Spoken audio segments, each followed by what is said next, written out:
네, 안녕하세요. 저는 건국대학교 병원외과의 박경식입니다. 갑상선암센터장을 맡고 있고요. 갑상선, 부갑상선, 부신 등 내분비 외과의 종양 절제와 치료를 맡고 있습니다. 네, 맞습니다. 갑상선암은 수술로 충분히 치료가 가능한 암이고요. 거의 99% 이상 수술적 절제로 치료가 가능합니다. 그러나 일부에서는 수술로만으로는 감당하기 힘든 경우에는 선행암이라든지 이런 걸 통해서 줄인 다음에 수술적 치료를 또 시도하고, 거의 대부분 수술적으로 치료가 가능한 암이라고 보시면 되겠습니다. 면역학적으로 이렇게 크게 문제가 될 경우는 없기 때문에 일반적인 수술 준비를 한 다음에 수술을 진행하고, 그리고 이제 수술 후에 대부분 목 운동이라든지 이런 가벼운 운동들을 통해서 어느 정도 회복하면 한 달 정도 지나면 대부분 일상생활로 복귀하는 데는 거의 문제가 없고, 무거운 운동도 한 달 이후 정도면 충분히 가능하다고 보겠습니다.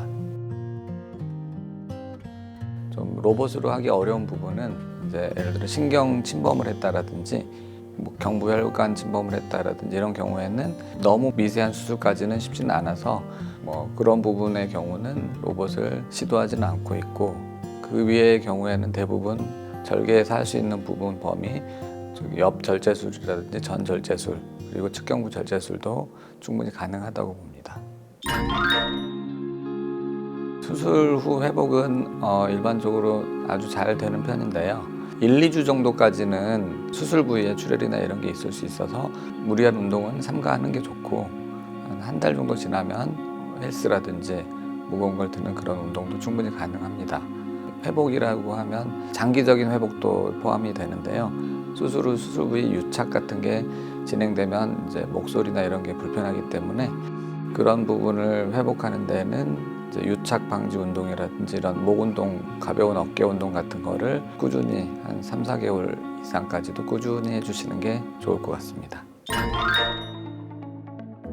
네, 맞습니다. 목소리 부분을 걱정하시는 분들이 참 많습니다. 저도 수술하는 입장에서 이제 목소리를 신경 많이 쓰시는 그 직업분들이 이제 특별히 더 부탁하시는 경우가 있어서 그런 경우에 또 신경을 특히나 더 쓰긴 하는데요. 이제 성대를 다루는 대도리우드 신경을 잘 보존하는 게 가장 중요합니다.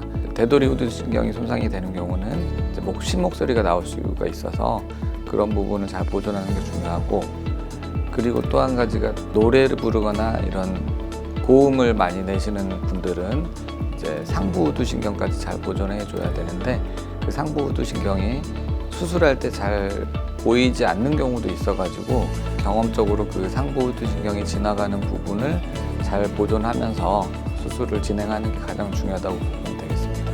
그리고 이 수술할 때뿐만 아니고 회복할 때도 이제 유착 과정에 의해서도 이 고음이 잘 나오기가 힘들거나 또는 목소리를 오래 내면 피로감을 느끼는 경우가 있을 수 있는데요.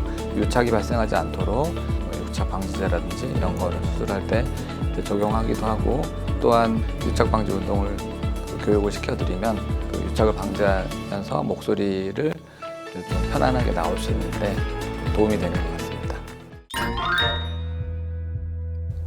제 환자분들, 제가 수술한 환자분들 다 기억해야죠. 특히 저한테 처음 수술 받았던 환자분들이 기억이 나시고, 로봇 수술로 처음 저에게 믿고 맡겨주셨던 환자분도 기억이 나고요.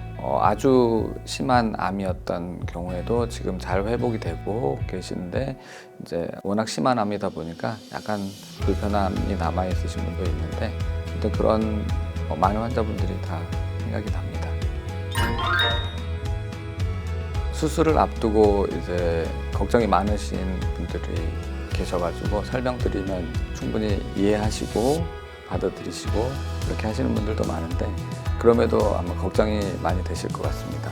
저와 건국대학교 병원을 믿고 찾아주신 분들에게 항상 고맙게 생각하고 환자분들이 만족하실 수 있도록 충분히 설명드리고, 또 수술할 때도 직접 처음부터 끝까지 꼼꼼하게 하려고 노력하고 있습니다. 걱정하지 마시고 믿고 맡겨주시면 감사하겠습니다.